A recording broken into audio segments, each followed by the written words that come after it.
My daughter's message was only 12 words long. Don't you dare come to my wedding. You're not welcome. I read it once, then again, then a third time, because my mind refused to understand what my eyes were seeing. The roses were still in my hands when the phone buzzed. I had been trimming dead petals under the late afternoon sun. It was peaceful, ordinary, the kind of quiet moment that comes after decades of hard work. I was thinking about what dress I should wear to her wedding, blue or champagne. And then that message arrived. Don't come. You're not welcome. For 32 years, I had built my entire world around that girl. And in 12 words, she erased me. If you're listening right now, tell me in the comments, what city are you watching from? I always wonder how far stories like mine travel, and if you believe a mother can ever truly be a stranger to her own child, listen closely, because that day, I stopped being naive, and I started paying attention. Emma was 3 when her father left. 3. She stood at the living room window holding her stuffed rabbit while he loaded his suitcase into the car. She kept asking me when Daddy would come back. I lied. I said soon. He never did. I worked double shifts at the hospital for years after that. Night shifts, holidays, weekends. I missed sleep, not her dance recitals. I packed lunches at 2 a.m. I ironed tiny dresses after 12-hour shifts. I never dated seriously again, not because I didn't want companionship, but because I refused to gamble with her stability. She was brilliant, sharp, creative. She'd sit at the kitchen table coloring while I studied nursing textbooks. She once told me, "When I grow up, I'm going to buy you a big white house." We laughed about that many times. I didn't need a big white house. I just needed her safe and happy. When she got into college, I cried in the parking lot for 20 minutes after drop-off. Pride and fear wrestling inside me. When she called to say she graduated with honors, I saved the voicemail. I still have it. So when she told me she met someone at work 6 months ago, I was thrilled. "At least let me meet him," I said. "Soon, Mom, we're taking it slow." Slow turned into fast. Fast turned into engaged. And somehow I still hadn't met him. There were always excuses. He was busy, he was traveling, the apartment was under renovation. It felt off. But I told myself not to be that mother, not to suffocate, not to question too much, because controlling mothers lose daughters. Supportive mothers keep them. Or so I believed. The wedding was in the Bahamas. Small and intimate, she said. I wired the first payment without hesitation. $15,000 deposit. Then catering, then photography. I didn't complain. I didn't hesitate. I didn't ask questions. If she was building a future, I wanted to help lay the foundation. But something changed in her tone over those months. Her calls grew shorter, her laughter less frequent. There was tension where warmth used to be. And I blamed wedding stress. I blamed myself. I blamed distance. I never blamed him. Until that text. Don't you dare come. Not welcome. Stranger. That word tore through me. Stranger. Do strangers sit by hospital beds when you break your arm at age 9? Do strangers cook chicken soup when you have the flu? Do strangers empty their retirement savings so you can have a beach wedding? I called her. Voicemail. Again. Voicemail. Then I did something I've never done before. I opened my banking app. The payments were still pending. 3. $35,000. I stared at the numbers, not because I cared about the money, but because I suddenly understood something. If I was a stranger, then strangers don't fund weddings. My finger hovered over cancel. It felt heavy, like pressing a detonator. And then I pressed it, one by one. Canceled, canceled, canceled. Not out of revenge, out of clarity. If she wanted distance, I would give her the full experience of independence. That night, I didn't sleep. I sat at the kitchen table staring at old photo albums. Emma at 5 holding a sunflower. Emma at 13 rolling her eyes at my outdated clothing advice. Emma at 22 hugging me after her graduation ceremony. Where did we fracture? Was it gradual or was it sudden? At 3:17 a.m., something in me shifted. Not into anger, into strength. I realized I had been afraid to lose her, so afraid that I tolerated disrespect I would never allow from anyone else. I had spent years protecting her from pain. Maybe I had prevented her from recognizing danger. And maybe love without boundaries becomes weakness. And maybe, just maybe, this wasn't about a wedding. It was about control.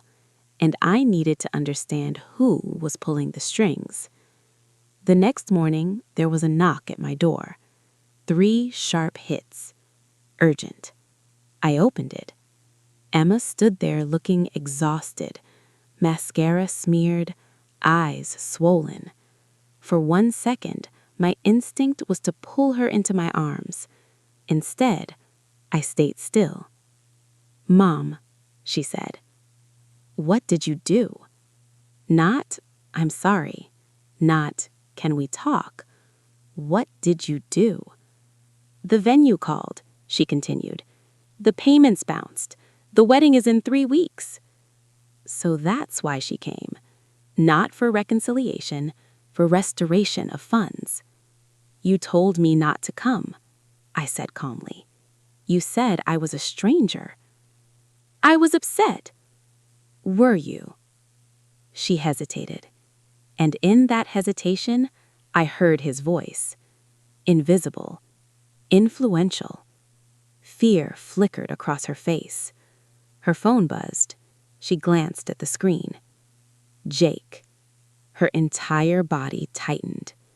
That was the moment. The exact moment where I knew this wasn't just cold feet. This was influence. Calculated influence. "Reinstate the payments," she said softly. "We'll fix everything after the wedding." After the wedding. After legal ties. After vows. After control was permanent. Something deep inside me locked into place. "No," I thought. "I'm refusing to finance your destruction." And that was the day I chose silence. Strategic silence. I didn't yell. I didn't insult. I didn't beg. I documented everything. Screenshots, payment confirmations, message history. I started researching him. And what I found made my blood run cold. But that changes everything. And if you think this ends here, you don't know what a quiet mother is capable of when pushed too far. If you're still listening, I want you to ask yourself one question. If your child pushed you away like this, would you keep paying or would you hold the line? In part 2, I uncover something about Jake that Emma never saw coming. And when he shows up at my house uninvited, the real battle begins. Stay with me, because the next move wasn't emotional. It was legal. And it was devastating.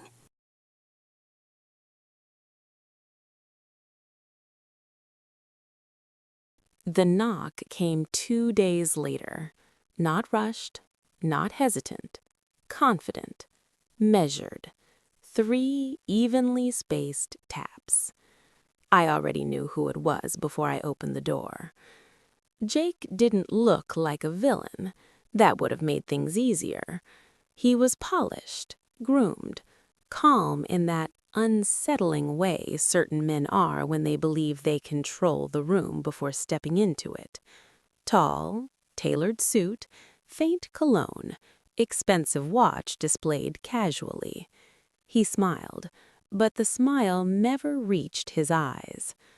"Mrs. Carter," he said smoothly, "may we talk? Not can we, may we." Polite dominance. I didn't invite him in immediately. I made him wait. Silence is uncomfortable for people who rely on verbal control. Finally, I stepped aside. 10 minutes, I said. He entered like he already owned future memories in my house. His eyes scanned the room, not rudely, strategically. Photos, furniture, layout. He was assessing value. Men like him always are. He sat without being asked, crossed one leg over the other, relaxed posture, controlled breathing. He was trained in influence, or at least highly practiced. "I think there's been a misunderstanding," he began. "There it is. Reframe. Gaslight. Minimize." He continued gently. "My fiancé is very sensitive. Weddings are stressful. Emotions run high. Fiancé, not Emma. Identity shift. Ownership framing." I folded my hands on the table and let him talk. The more someone talks, the more they reveal.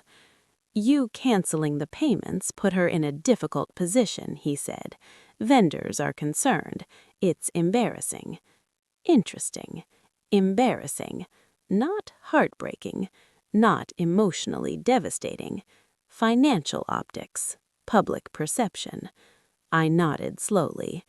"She told me not to come to her wedding," I said. His tilted his head sympathetically. "She didn't mean it. But she sent it. She was under pressure. From whom?" That landed. Small pause, barely noticeable if you weren't looking for it. He recovered quickly. "From the situation. Vague answers are protective shields." I leaned back. "You'll forgive me," I said calmly, "if I choose not to fund events I'm unwelcome at." His smile tightened slightly. "You're making this bigger than it is." No, I thought. I'm finally seeing it clearly. He shifted forward now, lowered his voice. "Emma and I are building something important.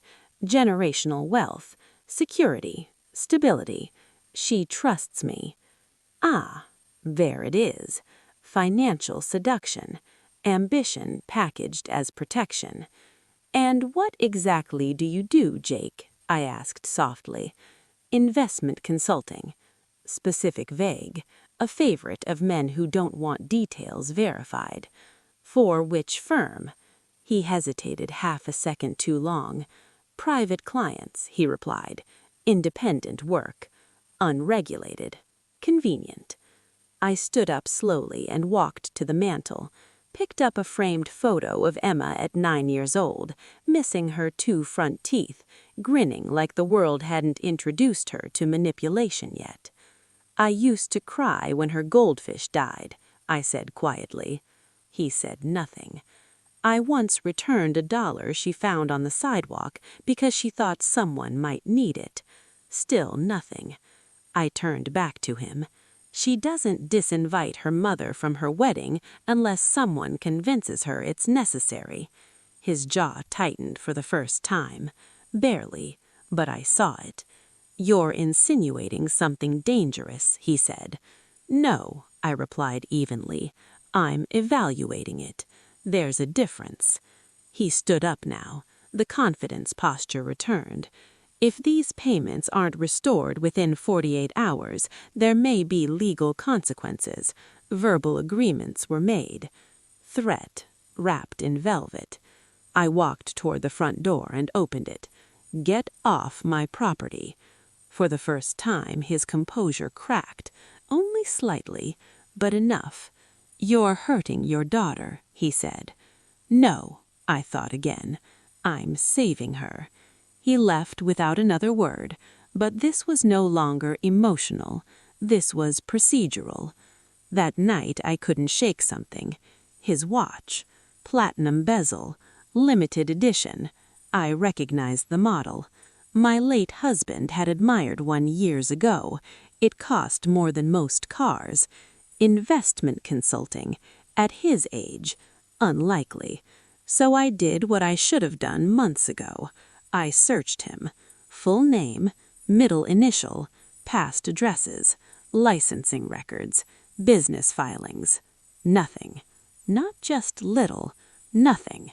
No firm registration under his name, no advisory license, no LLC filings, no professional history. For someone claiming financial consulting experience, that absence wasn't modesty, it was concealment.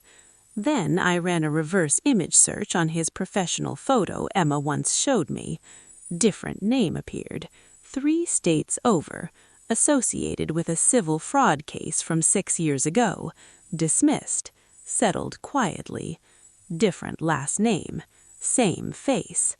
Cold rushed through me like ice water. I printed everything, every scrap, every archived page. Then I noticed something else. 2 other women, tagged in older photos, engagement captions, no wedding photos, just silence after 6 to 8 months. I clicked through one of their social profiles, public court filing, protective order, withdrawn later. Why withdrawn? Fear? Settlement? Intimidation? My heart began beating slower, stronger, focused. This was not romance. This was pattern behavior, predatory pattern behavior. Emma was number 3.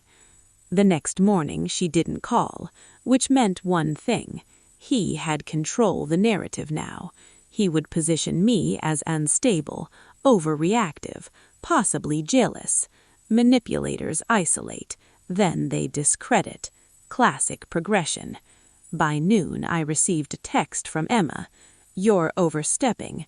Jake showed me screenshots of you accusing him. I hadn't accused him. I had asked questions. But narrative distortion was already in motion. I didn't respond immediately. Reacting too fast feeds chaos. Instead, I called an old friend, Linda, family law attorney for 27 years. Hypothetically, I began. She laughed softly. It's never hypothetical with you. Talk. I laid everything out. Financial transfers, wedding location, his visit, his veiled threat, online findings. She went quiet. Then, do not send another $1. I won't. And also, she added carefully, if this escalates, we may need leverage. Leverage, not argument. Evidence. Documented risk. I hung up and walked through my home slowly. Everything in it had been earned the hard way. I had built this stability from scratch. No shortcuts, no manipulation, no schemes. Emma deserved security, but not illusions packaged as ambition. By late afternoon, something unexpected happened. A number I didn't recognize called me. I almost ignored it, but instinct told me not to. Hello? There was breathing. Then a quiet voice. Is this Emma's mother? Yes. Pause. I don't know me. My name is Claire. The air left my lungs. Claire, one of the tagged women in older photos. I don't have much time, she whispered, but if your daughter is with Jake Walters, she's in danger. Danger, not heartbreak, not mistake. Danger. I isolated me from my family, she rushed, convinced me they were toxic. Then he drained my savings for joint investments. When I questioned him, he threatened me. My grip tightened on the phone. Did you file charges? I tried, she said. He changed his name, changed states. He's very careful, very smart. Why are you calling me now? Long pause. I saw her engagement post. Silence spread between us. I didn't want another woman to lose everything. Everything. I thanked her. She hung up quickly, shaking, afraid, still under psychological residue of him. This was no longer suspicion. This was confirmed pattern. But telling Emma directly would fail, because love mixed with manipulation feels like loyalty. If I attacked him head-on, she would defend him. So I needed.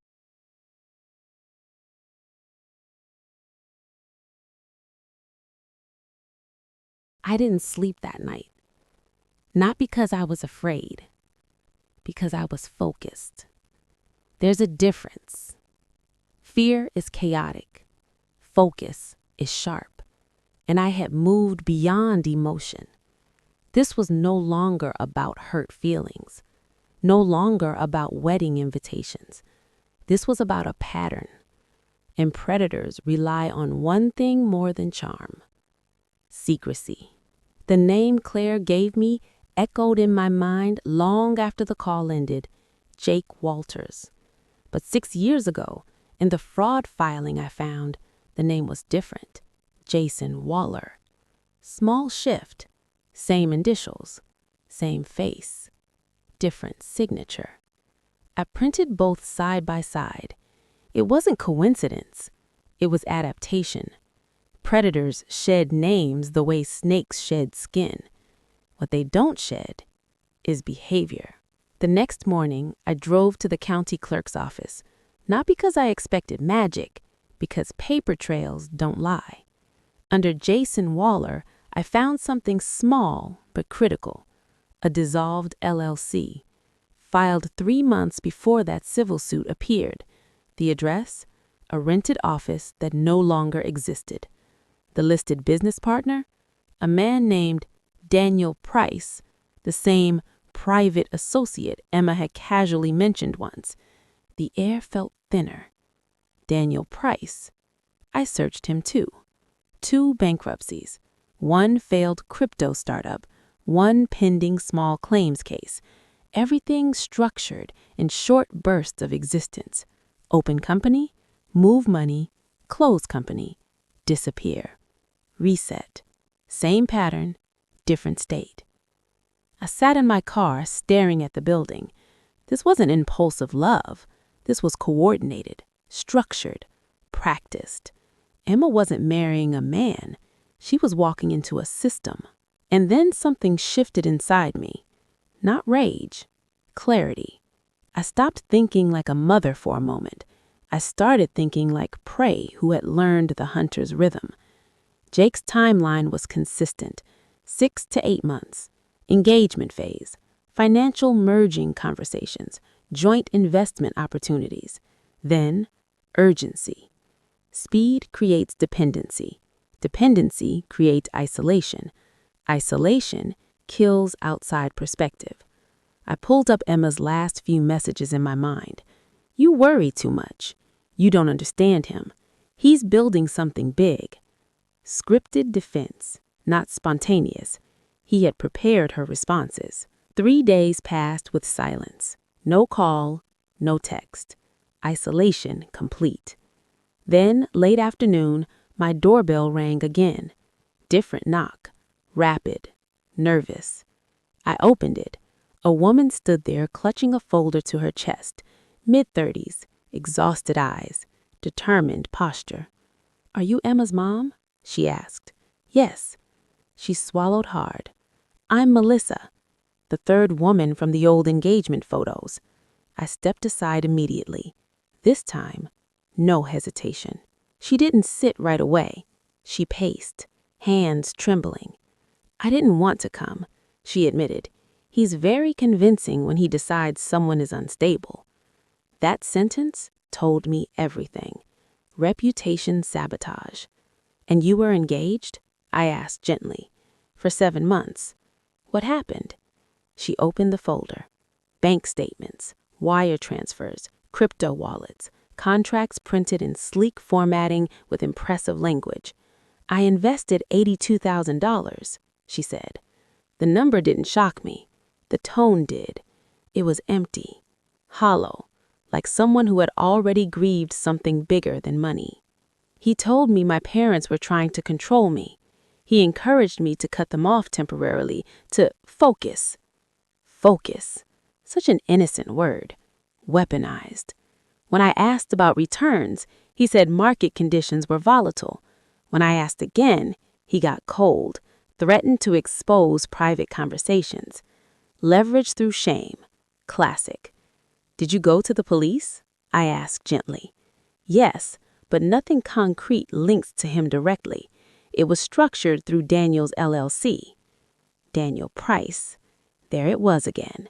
Layering, buffer zones, plausible deniability.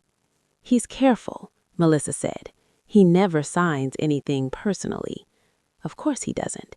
He goes quiet right before you're legally tied. My chest tightened. The wedding was in 18 days. Why are you here now? I asked. She looked at Emma's graduation photo on my wall. Because if she marries him, he has full legal access. There it was.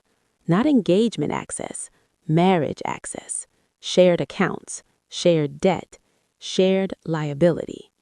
Predators evolve, they optimize, and marriage provided better protection for him than engagement ever could.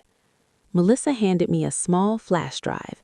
He records everything, she whispered. I found backups in his storage unit.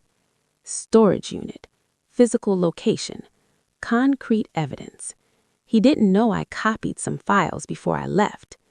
My pulse slowed, sharp again, strategic. Why didn't you use this earlier? She hesitated. Because I was embarrassed and ashamed and scared. Manipulation breeds silence. Silence protects predators. But shame breaks when pattern becomes undeniable. And now? I asked. She looked me directly in the eyes. Now I'm angry. Good. Anger used correctly builds action. I plugged the drive into my laptop after she left. Folders, organized by female first names, dated, time-stamped conversations, financial projections he reused with slight wording adjustments, template contracts, voice recordings. I opened one randomly. Jake's voice, calm and reassuring. Once we're married, the tax benefits will protect us both. Trust me. Layered fraud. He didn't just steal money. He merged legally, extracted cleanly, and detached. Emma wasn't special. She was stage 3. But telling her would still fail because evidence delivered prematurely feels like attack, not rescue. Timing is everything. That night I booked the flight. Bahamas. One way. Not to attend, to observe, to disrupt at the correct moment. Linda, my lawyer friend, reviewed everything the next morning. She leaned back in her chair slowly. This is sophisticated. Yes, but sloppy in one way. How? He's predictable. Predictable predators get comfortable. Comfortable predators get careless. And, if presented publicly, with witnesses. The thought finished itself. Weddings are performance. He needed image control. Disruption there wouldn't just embarrass him, it would destabilize his leverage. But disruption too early could push him to vanish. We needed him present, legal, bound, then exposed. 2 days later, something unexpected happened. Emma texted. Not affectionate, not defensive. Why did 2 women message me about Jake? My breath stilled. He hadn't insulated communication fully. Crack and control. I didn't respond emotionally. I wrote, because patterns don't stay hidden forever. She didn't reply, but 3 dots appeared, then vanished, then appearing again. Internal conflict, doubt cracking through loyalty. Exactly what needed to happen. The next morning, another call. Unknown number. Mrs. Carter? Yes. This is Daniel Price. So, the ghost stepped into daylight. I think we should discuss misunderstandings before things escalate, he said smoothly. There was no panic in his voice, which meant one of two things. He didn't know about the flash drive, or he believed it couldn't hurt him. Both were dangerous. I have nothing to discuss, I said calmly. You're circulating allegations. No, I replied. I'm collecting history. A small pause. You don't understand how complicated investments work. Ah, financial superiority framing. I smiled slightly. You don't understand how patient mothers work. He ended the call first. Interesting. If they were confident, they wouldn't need damage control. They would ignore me. The clock was ticking, 13 days until the wedding, and for the first time, I could feel something shifting, not just in them, in Emma, because control weakens when doubt enters, and doubt was entering, slowly, quietly, dangerously for him. 2 days before my flight, I received one final message from Emma. 4 words. Can we talk tomorrow? Not accusing, not defensive, just uncertain. Progress. But timing was delicate. If I unloaded everything too early, he would re-isolate her. If I waited until the wedding, the impact would be irreversible. Strategy required patience, and patience is something single mothers learn when raising children alone. We wait through fevers, through heartbreaks, through rebellion. We know when to intervene and when to let.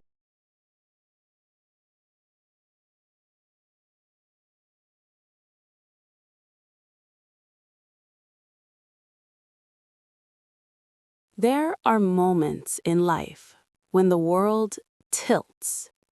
Not dramatically, not loudly, just slightly enough that you realize the floor beneath you was never stable. I found that moment at 11:42 p.m., alone in my kitchen, laptop screen glowing, the house silent. The folder on the flash drive was labeled simply private. I almost didn't open it. Instinct told me this was different from the contracts, different from the templated scripts, different from the financial projections he recycled with slight word changes. But when you are this far in, you don't stop at almost. I clicked. Several audio files appeared, time-stamped, unedited. My finger hovered for only a second. Then I pressed play. At first, there was just shuffling, a chair scraping across a floor. Then his voice. Jake. Calm, unfiltered, unaware he was being recorded. She's nearly ready, he said. Silence. Then Daniel's voice answered faintly in the background. Already transferred the assets? Not yet. After the wedding. Always after the wedding. That's when leverage is clean. Leverage is clean. My hands went cold. The recording continued. She's emotionally dependent now, Jake said. Her mother's isolated. That was phase 1. Phase 1. She'll defend me against anyone at this point. It's predictable. They always do. They always do. It was not Emma. It was not love. It was pattern execution. The calm in his voice terrified me more than shouting ever could. Once we merge accounts, we move the investment plan through Daniel's shell again, quick pivot, then out. And if she resists? Daniel asked. Jake chuckled. Soft, detached. They never do until it's too late. The recording ended, and in the quiet that followed, something permanent shifted inside me. Not grief, not rage, resolution. This was no longer a mother protecting her daughter from a bad choice. This was a criminal timeline in motion. I sat there for nearly an hour, staring at nothing. If I confronted Emma with this now, Jake would pivot. He would accuse, he would twist, he would demand proof manipulation. And if he sensed exposure too early, he would disappear before the wedding. Predators survive by moving faster than accountability, so I needed to be slower, smarter, precise. The next morning, Emma called. Not texted, called. That alone told me something was cracking. I didn't answer immediately. Control. Timing. Let her wait 12 seconds. Then I picked up. "Mom," she said. Her voice sounded smaller than I remembered. "I met with Jake last night." Silence. "And?" "He said you've been talking to random women online." Gaslighting expanding. "He said they're unstable, bitter, making things up." Of course he did. "That must be confusing," I said gently. She exhaled sharply. "It is." Pause. "But something feels off." There it was. Doubt fully awake. "I asked him about his company," she continued. "He got defensive." Progress. "He said you were digging into his past." "I am," I replied calmly. "Why?" "Because patterns matter." Silence stretched between us. "Do you trust him?" I asked softly. She hesitated, longer than before. "I think I do." Think. Not know. Tiny crack widening. "Emma," I said carefully, "if I show you proof, not opinion, not worry, but undeniable proof, will you promise not to warn him first?" The silence that followed felt fragile, like glass about to fracture. "Yes," she whispered. Promise secured, but exposé timing remained crucial. The wedding was 9 days away. Too soon could explode, too late could trap her legally. Then she said something that changed everything. "He wants us to sign a joint investment transfer tomorrow." My heart pounded once. Hard. "How much?" "Most of my savings," she said quietly. "He says the window is small." Urgency tactic. Classic. "When are you signing?" "Tomorrow afternoon." No. That changes timeline. This was not post-wedding leverage. He was accelerating, which meant one thing. He sensed instability, perhaps from the other women contacting her. Predators speed up extraction when control weakens, so that meant exposure could no longer wait. I drove to her apartment that afternoon, the same place I... There are moments in life when the world tilts. Not dramatically, not loudly, just slightly enough that you realize the floor beneath you was never stable. I found that moment at 11:42 p.m., alone in my kitchen, laptop screen glowing, the house silent. The folder on the flash drive was labeled, simply, private. I almost didn't open it. Instinct told me this was different from the contracts, different from the templated scripts, different from the financial projections he recycled with slight word changes. But when you are this far in, you don't stop at almost. I clicked. Several audio files appeared, time-stamped, unedited. My finger hovered for only a second. Then I pressed play. At first, there was just shuffling, a chair scraping across a floor. Then his voice. Jake. Calm, unfiltered, unaware he was being recorded. "She's nearly ready," he said. Silence. Then Daniel's voice answered faintly in the background. "Already transferred the assets?" "Not yet. After the wedding. Always after the wedding. That's when leverage is clean." Leverage is clean. My hands went cold.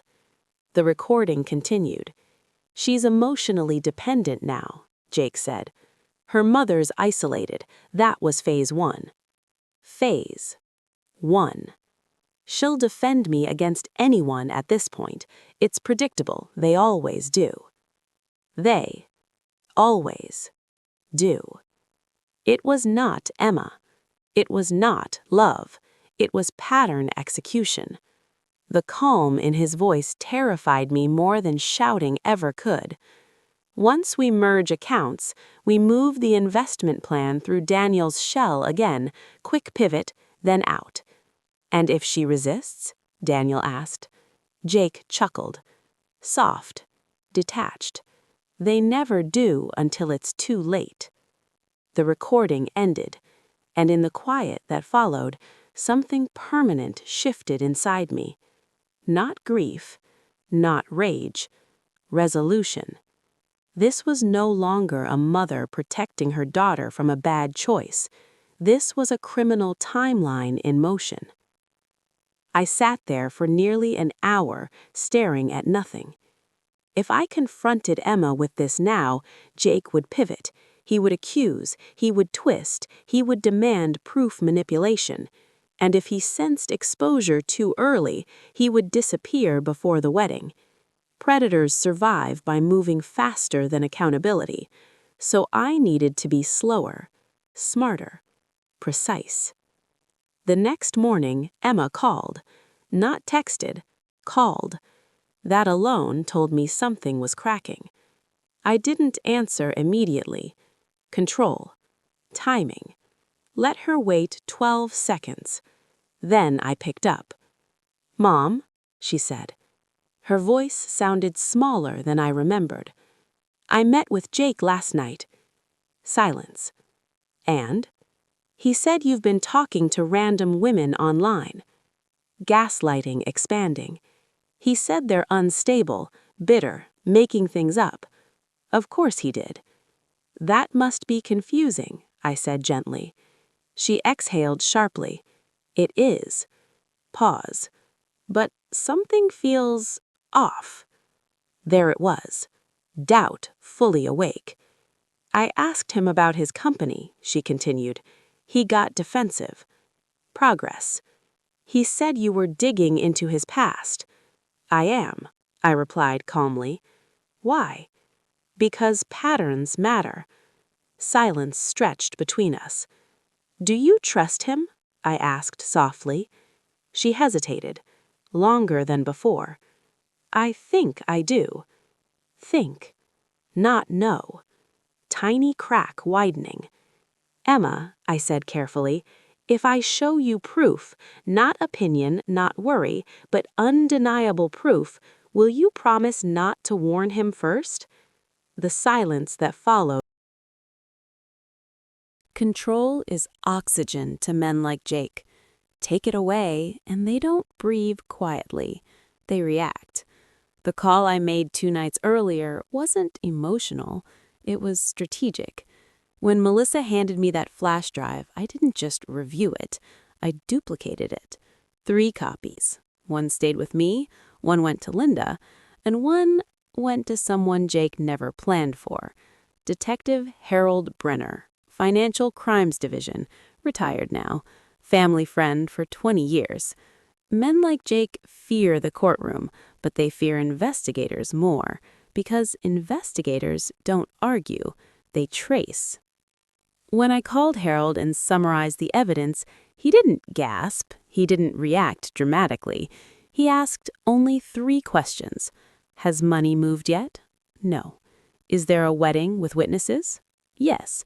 Does he think he's ahead? Yes. Harold exhaled slowly. Good. Good? Yes, he said calmly, because men like this only expose themselves when confident. Confidence makes them sloppy, and sloppy creates leverage. He reviewed everything within 48 hours. The aliases, the LLC dissolutions, the recurring shell partner, the women, the pattern. It's textbook progressive financial exploitation, he said finally. Can we arrest him? I asked. Not yet. That's the problem with intelligent predators. They operate in gray zones. Coercive suggestion, emotional leverage, joint voluntary transfers. Legally slippery. But, Harold added, pressure works. Pressure, public disruption, recorded confrontation, witnessed contradiction. That's when cracks become crimes.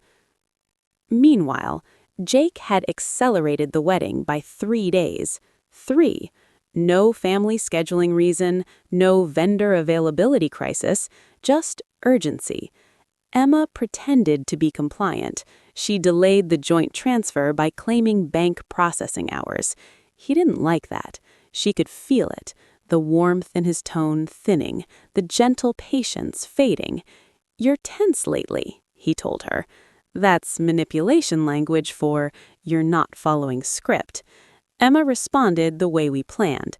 "I just want everything perfect," which he translated as "still controllable." But he was watching her now, monitoring her phone use, asking subtle questions. That's when she found something unexpected. He had installed a security monitoring app on her phone without her knowledge. Hidden, background permissions enabled, control access location, message sync capability. Control wasn't emotional anymore. It was surveillance. When she told me that, something inside me hardened permanently. This wasn't seduction. This wasn't misunderstanding. This was calculated psychological domination. Harold moved quickly after that. "If there's unauthorized digital tracking," he said, "that changes the landscape. Legal threshold shifts when privacy is breached." But again, timing. The wedding was now 5 days away. Too late to dismantle everything quietly. Perfect timing to dismantle it publicly. Emma did something bold next. She confronted him lightly, not accusing, curious. "What's this monitoring app?" she asked casually. He smiled. "It protects you."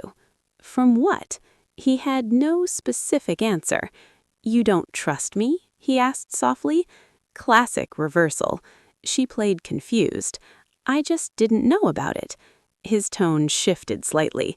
"It's for your safety. After we're married, I'll add mine too. Complete transparency." Complete transparency always means one side, the side in control. Emma nodded. The act continued. But now he was alert, and alert predators take risks. 2 nights before the wedding, Daniel showed up at the venue early. Why? Harold had someone discreetly observe. He carried a locked case, passed it to Jake in private, recorded, time-stamped, retrievable evidence of coordinated movement. Whatever was inside that case mattered. Meanwhile, guests began arriving early due to schedule change. Emma's friends, distant relatives. Jake looked relaxed publicly, confident, shaking hands, making eye contact, telling stories about future plans. Men like him perform brilliantly in social settings. Performance is where they hide best. But here's the flaw in men who rely on performance. They believe everyone else is watching the stage. They forget someone might be watching backstage. Harold was, quietly, patiently. The night before the ceremony, Jake did something unexpected. He proposed a private dinner, just him and Emma. No phones, no interruptions. No distractions before our future starts. Isolation attempt, last tightening grip. Emma agreed. We couldn't alert him yet. If he sensed exposure, he might vanish before formal financial merging. And if he vanished, he would simply relocate, target another woman, repeat the pattern. No, he needed visibility, consequences with witnesses. That's the only language predators understand. At dinner, Jake shifted tone, soft, intimate, almost vulnerable. "I know your mom doesn't trust me," he said gently. "She doesn't understand ambition." Ambition. There it was again, reframing exploitation as vision. "She's alone," he continued. "It makes people cling." Cling, a small word with sharp edges. He was trying to insert doubt again. But Emma didn't defend. She didn't argue. She observed, and that unsettled him. "You seem distant," he pressed quietly. She placed her hand over his. "I just want tomorrow to be right." He relaxed slightly. Control regained, he thought.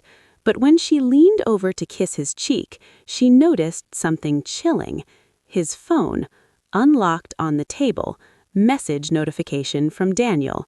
Transfer window moved. Execute before ceremony.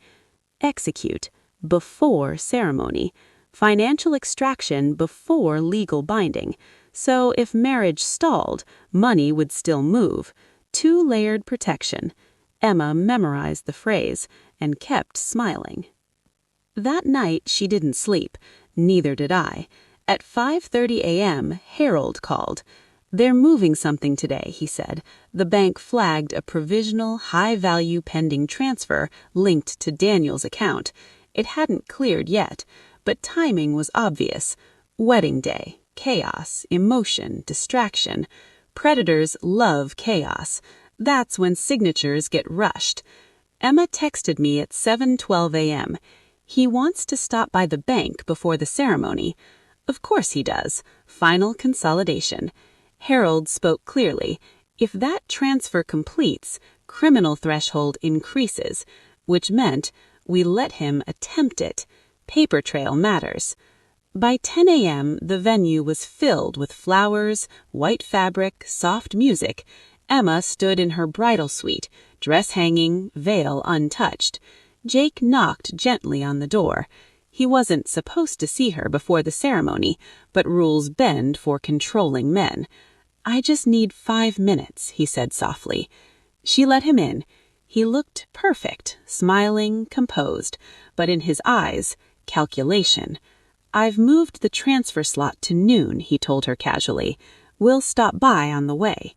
That means he was certain she would comply, certain love overrode logic, certain motherly interference had failed. Emma looked at him calmly. "What happens if I don't?" she asked quietly. Small question, huge crack. He blinked. "What do you mean?" "If I decide not to transfer before the ceremony." His tone shifted slightly. "That wouldn't make sense." "Why?" "Because urgency collapses under questioning." He stepped closer. His tone dropped quietly. "Because this only works if we are aligned." Aligned. Submission code word.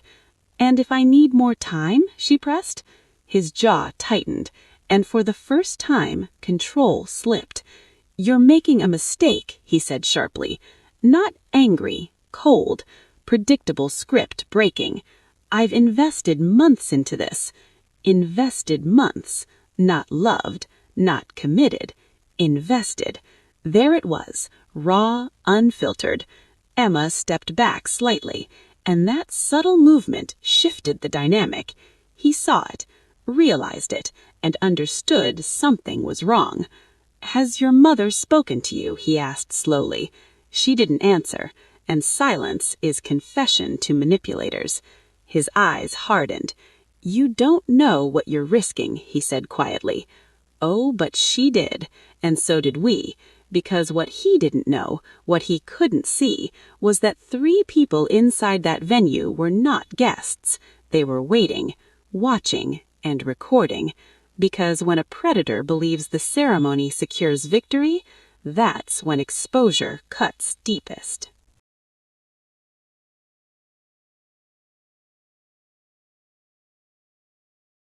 By 3:45 p.m., the venue was full. Soft ocean wind, white fabric moving gently, guests whispering in low tones. Everything looked perfect. That's the thing about illusions. They're designed to look perfect. Jake stood at the front, hands folded calmly in front of him. Classic posture, composed, confident. He believed he was minutes away from sealing control.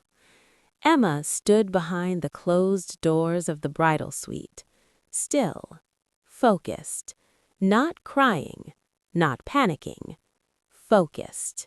That is the difference between fear and strength. The string quartet began playing. The doors opened, and every head turned toward her.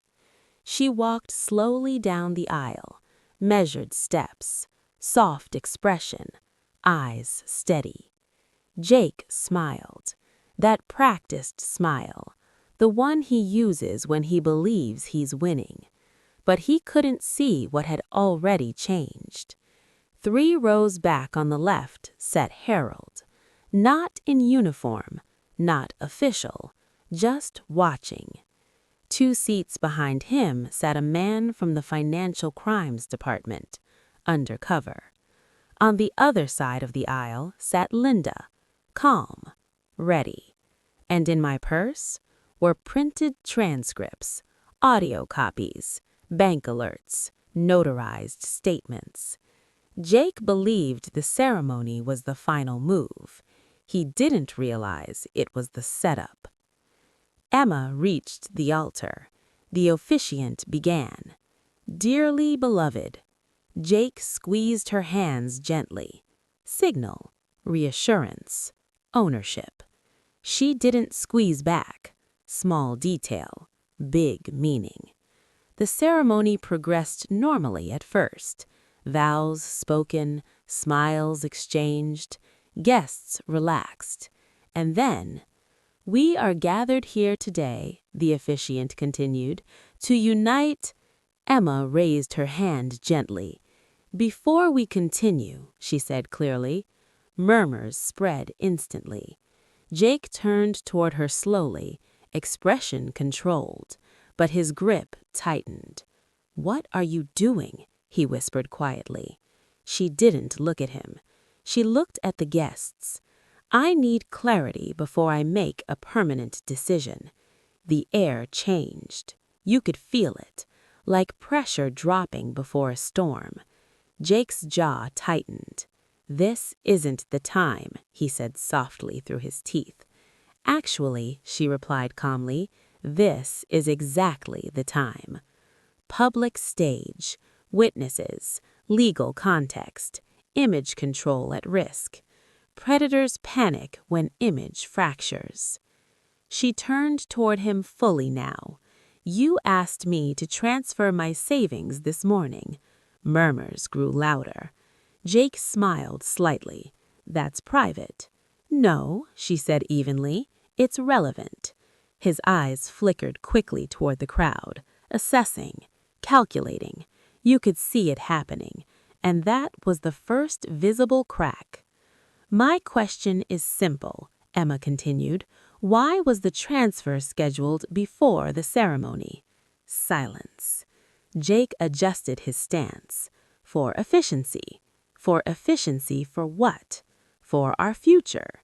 "And why," she pressed gently, "did your message to Daniel say, 'Execute before ceremony'?" The color drained from his face, just slightly, but enough. "How do you know that?" he asked quietly. There it was. Not denial, defense. That one reaction confirmed everything to everyone watching. Gasps moved through the guests like waves. Harold, seated in the second row, went still. Harold leaned forward slightly. Jake attempted control again. "You're being manipulated," he said calmly, "but not by you."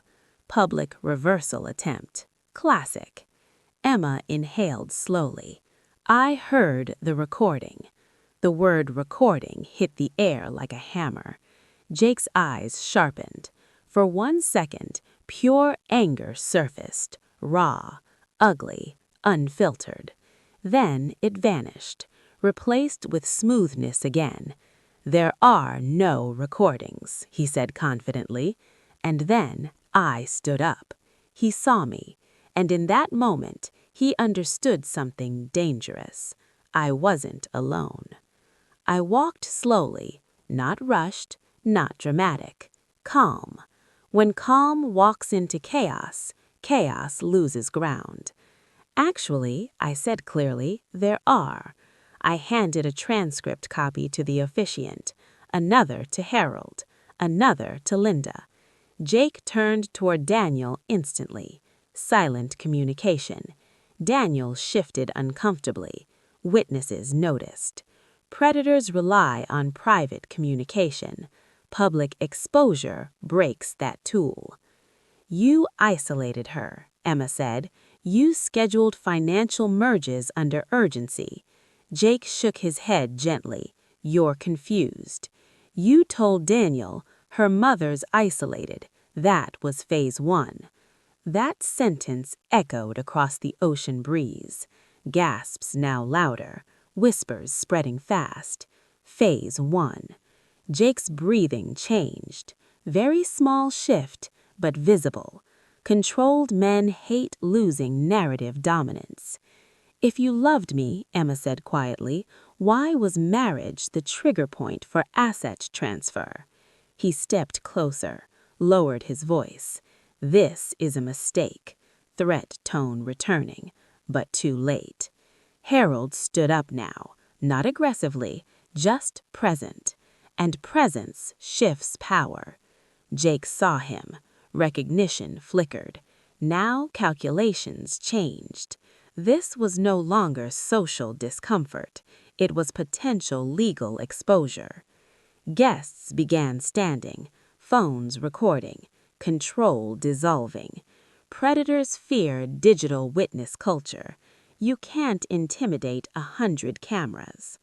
You set up shell companies, I said calmly. You dissolved them in different states. Jake's composure fractured slightly. You have no proof. Emma smiled gently. I do. And then she said something that ended it completely. I removed your monitoring app from my phone. The word monitoring froze him. Privacy breach in public space. Harold took one step forward. Jake calculated fast. No shouting, no denial. He pivoted. I think this wedding is postponed, he said coldly. And then he did something no one expected. He grabbed Emma's wrist. Not violently, but possessively, instinctively. Ownership reflex. Wrong move. 3 things happened simultaneously. Harold moved. 2 undercover officers approached. Phones zoomed in. Jake released her instantly, but damage was done. Public perception shifts permanently after physical gesture. Predators can manipulate narrative. They can't erase muscle memory. This is harassment, Jake said loudly now, trying to reclaim narrative, but his voice held strain. Harold spoke calmly. Sir, we'd like you to remain available for questioning regarding potential financial misconduct. No arrest, not yet, but pressure. Jake looked toward Daniel. Daniel looked away. Allies fracture under heat.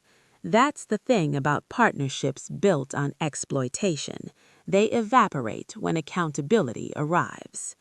Jake's composure dropped for the first time fully.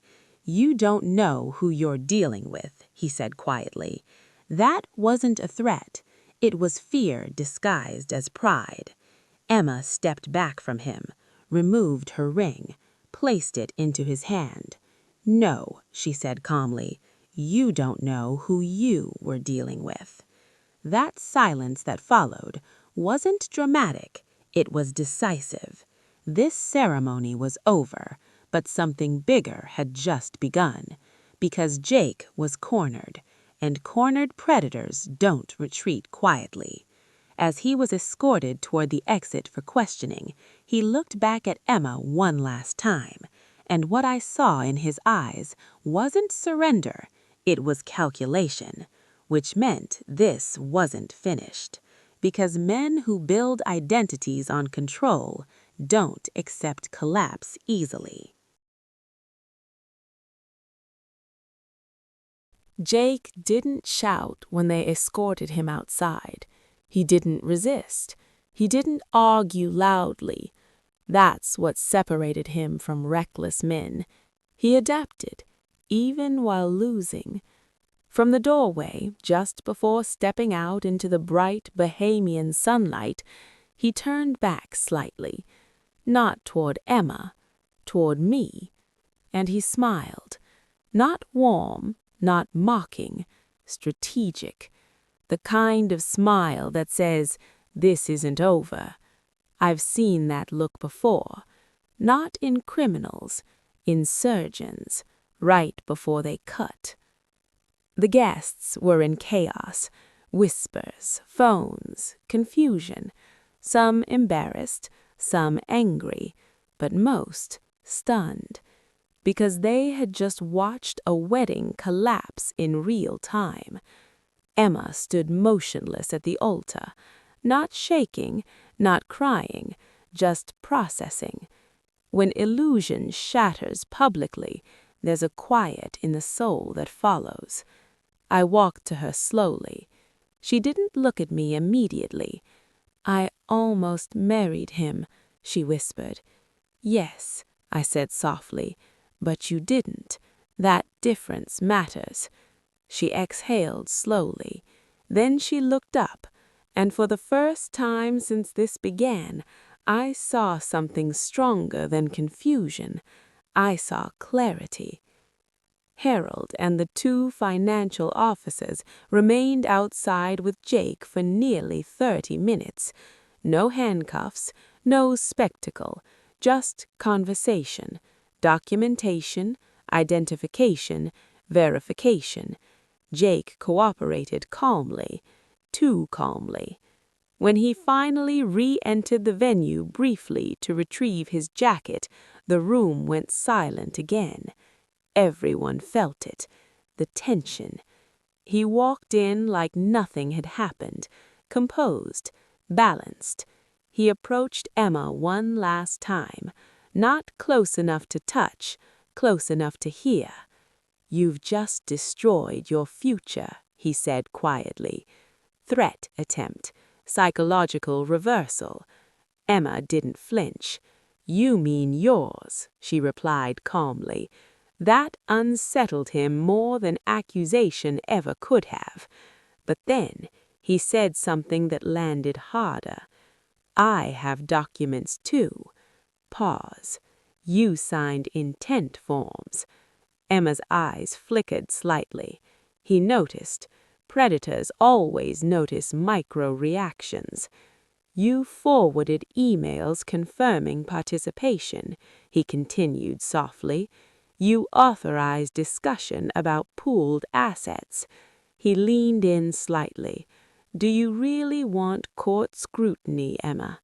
There it was. Legal intimidation. Public lawsuits, reputation damage, drag it out, exhaust her. Classic retaliatory tactic. Because when financial extraction fails, control shifts to punishment. He left after that, but the damage he intended to plant lingered. Emma's breathing grew uneven once he disappeared from sight. "What did he mean?" she asked quietly. I looked at Linda. She stepped forward calmly. "Intent discussions aren't contracts," Linda explained, "but men like him bluff confidently." Emma swallowed. "And if he sues?" "He won't," Harold said from behind us. We turned. He had returned. "Why not?" Emma asked. "Because civil discovery would expose far more than he wants uncovered." Exactly. Predators threaten court, they avoid court, because court opens books, and books tell stories. Jake relied on intimidation, not litigation. But Emma still looked shaken, and I understood why. When someone builds emotional scaffolding around you, their threats feel heavier than reality. Guests began leaving gradually. Some hugged Emma, some avoided eye contact. Public humiliation is complex. Even when justified, it stings. The white chairs, the empty altar, the unfinished vows, all of it symbolic. 36 hours ago, she believed she was starting forever. Now she was ending a lie. That kind of emotional pivot leaves bruises. Back at the hotel that night, Emma finally cried. Not for Jake, for herself. For being stupid, she said through tears. No, I replied firmly, for trusting. There's a difference. Trust is not stupidity. Manipulation is exploitation of good traits. She leaned against me like she hadn't since she was 16, and I realized something important. This wasn't just about stopping him. It was about repairing her self-trust. Predators fracture self-trust. That's their real damage. At 1:14 a.m., my phone buzzed. Unknown number. I answered. Silence. Then Jake's voice. You think you won.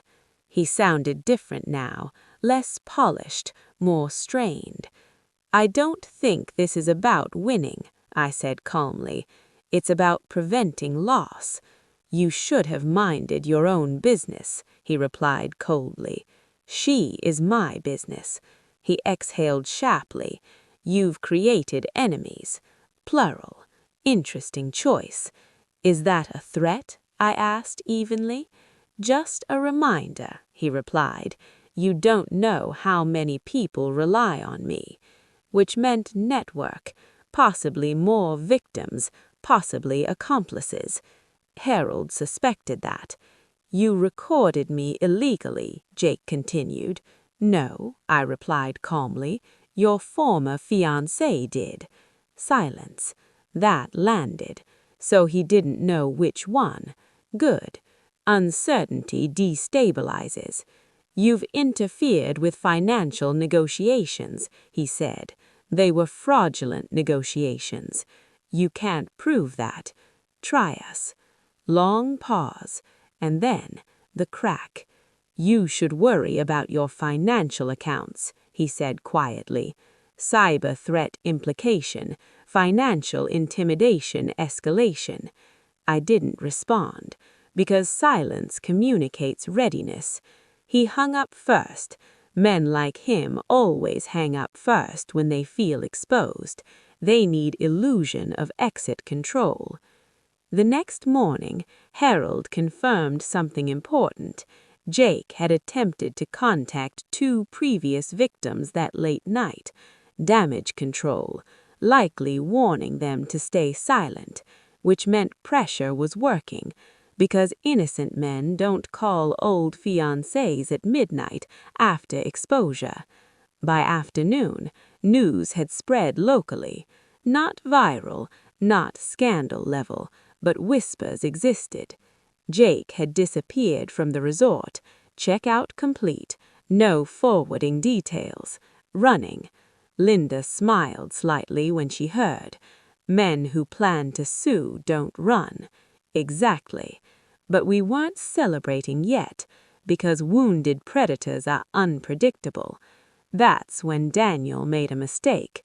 He sent Emma a message. Single sentence. This didn't have to get messy. Not apology, not denial. Acknowledgement. Immediately Linda documented it. Harold traced the originating IP. Now financial conspiracy became easier to frame. Pressure builds slowly, but when coordinated, it tightens. 3 days later, formal notices were filed in 2 states.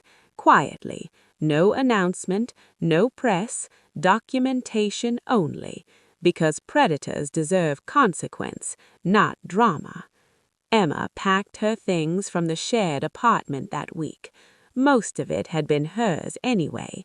Jake had contributed optics, not assets. She found something chilling in his desk drawer. 5 passports, different names, photos slightly altered with facial hair variations. When she called me shaking, I knew one thing for certain. This wasn't his first reinvention, and likely not his last. But reinvention becomes harder when documentation trails exist, and documentation now existed, thoroughly. The last message we received from Jake came 1 week later. Short, calculated. You'll regret this interference. No signature, no explanation, just threat. But here's what he didn't understand. We weren't afraid anymore, because fear thrives in isolation, and isolation was broken. Emma wasn't dependent, she wasn't confused, she wasn't in love. She was awake. And when awareness replaces illusion, power returns quietly. But this isn't where the story ends. Justice doesn't always arrive loudly. Sometimes it's written months before it's needed. 3 weeks after the wedding collapsed, life looked almost normal again. Almost. Emma moved back into her old bedroom temporarily. The same pale blue walls, the same window overlooking the backyard, the same place where she once planned science projects and future dreams. But she wasn't the same girl, and I wasn't the same mother. We weren't wounded anymore. We were recalibrated. Jake disappeared quickly after the exposure. New numbers, closed accounts, Daniel unreachable, Shell LLCs dissolving again. Predictable. Predators retreat when attention rises. Harold updated us quietly.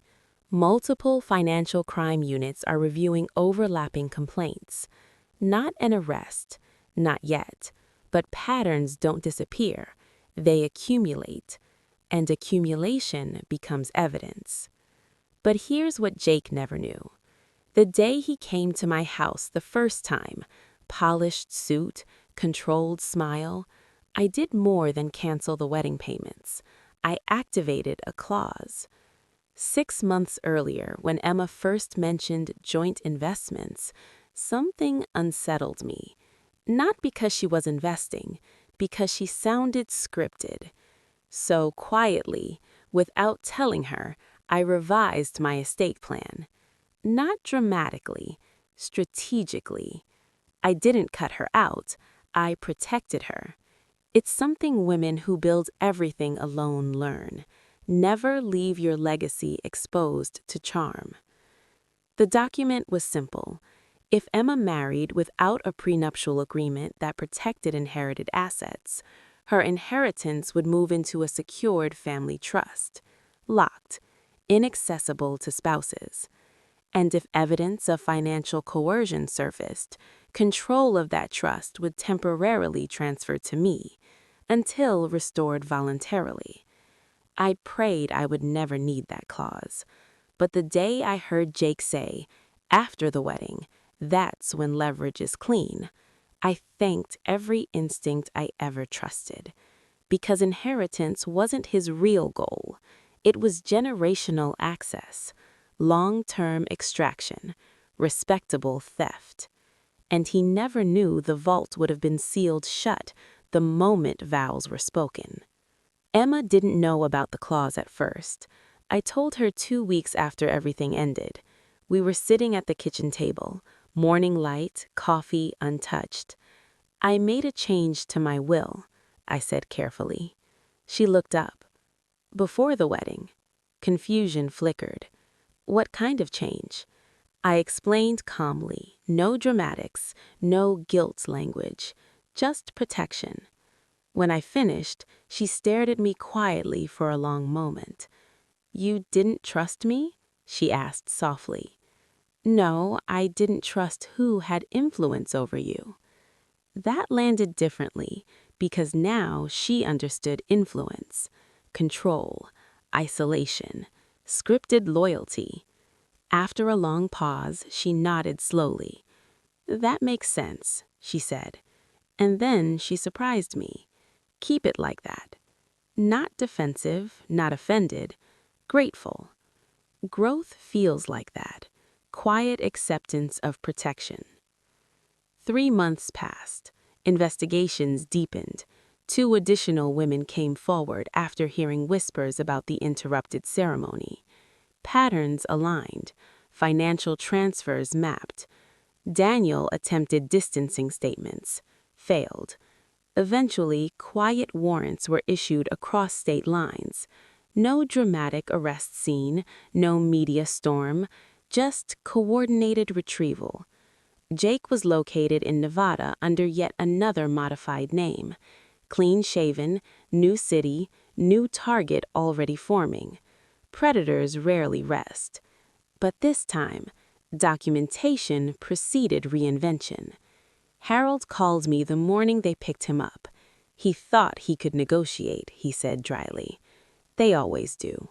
Because men who manipulate emotions believe they can manipulate systems.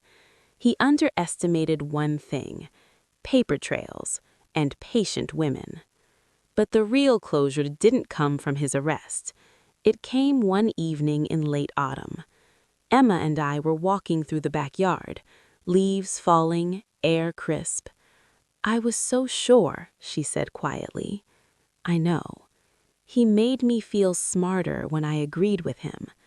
That sentence revealed the trick. He didn't dominate loudly. He elevated compliance. That's how subtle predators work. They mirror ambition. They don't build it. She stopped walking. "I almost lost everything." "Yes. You looked at me carefully. But you didn't fight him loudly." "No. I fought him correctly." That's the lesson. Not noise, not rage. Documentation, timing, public truth. Silent strength. 6 months later, Emma returned to work, rebuilt savings, moved into her own place again. This time, no shared financial apps, no rushed commitments, no isolation. She started volunteering with a women's financial literacy nonprofit. Not to preach, to protect. Experience transformed into armor. One evening, she showed me something on her phone, a message from a woman she had counseled. "You helped me leave before I signed anything." Ripple effect. Justice multiplies when shared. And then, almost quietly, another surprise arrived. Linda called me mid-afternoon. "You may want to sit down." I did. "Asset recovery is possible," she said. Apparently, investigators located funds transferred through Daniel's shell structures, frozen accounts, partial restitution pool, victims eligible for restitution, including Melissa, including Claire, and potentially Emma, had funds moved. But they hadn't, because exposure happened first, because timing held, because wedding vows were paused, because doubt cracked in time. Small differences change destinies. That evening, Emma asked me something unexpected. "Why didn't you hate him?" I thought carefully before answering. "Because hatred requires ongoing emotional access," I said. "I didn't give him that." Silence. "That's the real revenge," I continued softly. Indifference after exposure. Predators crave reaction, fear, chasing, emotional volatility. What they cannot tolerate is calm consequence. The last update came nearly a year later. Sentencing hearing, federal charges expanded, multiple victims testified. No screaming, no dramatic confrontation, just statements of fact. Financial exploitation, identity manipulation, unauthorized tracking, coercive frameworks. Jake tried charm once more in court. It doesn't work when transcripts exist. He received several years. Not life, not cinematic. Enough. Enough to interrupt patterns. Enough to disrupt momentum. Enough to warn. But the final scene, it didn't happen in a courtroom. It happened one Sunday afternoon. Emma came over with homemade lasagna, sat at the same table, laughed. Real laughter, unforced. "You know what the strangest part is?" she said. "What?"